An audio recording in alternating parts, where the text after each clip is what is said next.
जहां महाराष्ट्र लेकर चलते हैं, जहां इस साल मार्च के बाद कोरोना इतनी तेजी से फैला है कि संक्रमण के मामले में वो नंबर 1 बन गया है और यही हाल अप्रैल तक रहने वाला है। लेकिन मई में राज्य में और खासतौर पर मुंबई में संक्रमण की दर में एकदम से कमी आई, लेकिन ये कमी सिर्फ आंकड़ों की हेराफेरी है। ये आरोप हम नहीं बल्कि देवेंद्र फडणवीस ने बीएमसी पर लगाए हैं, वो भी ठीक उस दिन जिस दिन पीएम मोदी ने उद्धव सरकार की तारीफ कर दी। क्यों ये आरोप लगाए हैं, अब देखिए।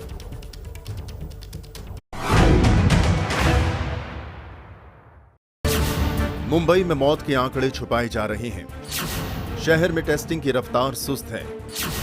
WHO और ICMR के नियमों का पालन नहीं हो रहा। ये तीनों बड़े आरोप महाराष्ट्र के पूर्व मुख्यमंत्री देवेंद्र फडणवीस ने शिवसेना के कब्जे वाली BMC पर लगाए हैं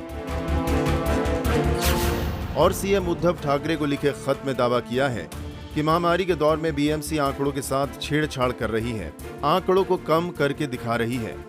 और अपने आरोपों के पक्ष में उन्होंने ICMR और WHO की गाइडलाइंस का हवाला दिया है, जिसके मुताबिक कोविड-19 रोगी का आत्महत्या कर लेना, दुर्घटना में मृत्यु, हत्या, ब्रेन डेड घोषित किया जाना या रोगी के कैंसर की चौथी स्टेज में पहुंच जाने के केस में ही उसे अन्य श्रेणी में मौत में रखा जा सकता है। लेकिन फडणवीस का आरोप है कि BMC कोविड-19 से हुई कुछ मौतों को संदिग्ध तरीके से इसी श्रेणी में रख रही है। मौत के आंकड़ों को संदिग्ध बताने के पीछे फडणवीस ने अपने लेटर में कुछ आंकड़ों का भी जिक्र किया है।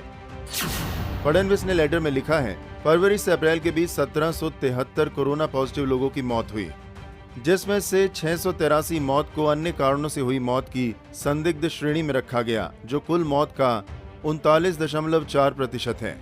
आरोप है कि ठीक इसी वक्त में बाकी के महाराष्ट्र में 15,958 लोगों की मौत हुई, जिसमें से 199 यानी 0.7% मौतों को अन्य कारणों की श्रेणी में रखा गया।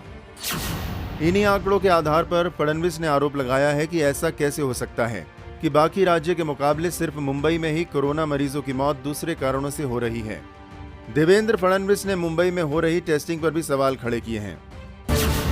फडणवीस का आरोप है कि मुंबई में रोजाना 1 लाख RT-PCR टेस्टिंग की क्षमता है, फिर महाराष्ट्र में प्रतिदिन सिर्फ 34,000 टेस्ट ही क्यों किए जा रहे हैं। ICMR के नियम के मुताबिक 30% रैपिड एंटीजन टेस्ट उस जगह ही किए जा सकते हैं जहां RT-PCR टेस्ट की सुविधा नहीं है।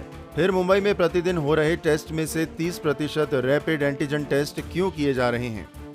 देवेंद्र फडणवीस ने ये आरोप ऐसे वक्त में लगाए हैं जब कोरोना के मोर्चे पर खुद पीएम मोदी ने उद्धव सरकार की तारीफ की है।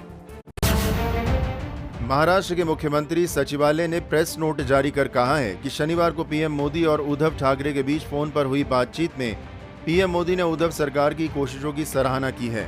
पीएम ने कहा है कि महाराष्ट्र सरकार महामारी की दूसरी लहर में अच्छी लड़ाई लड़ रही है, लेकिन फडणवीस का आरोप है कि यह लड़ाई फर्जी आंकड़ों में जीती जा रही है। फडणवीस के आरोपों पर अभी महाराष्ट्र सरकार ने कोई प्रतिक्रिया नहीं दी है। हालांकि इतना तय जरूर है कि जो तेवर देवेंद्र फडणवीस ने अपने लेटर में दिखाए हैं, उससे आज महाराष्ट्र की सियासत पूरे दिन गर्म रहेगी।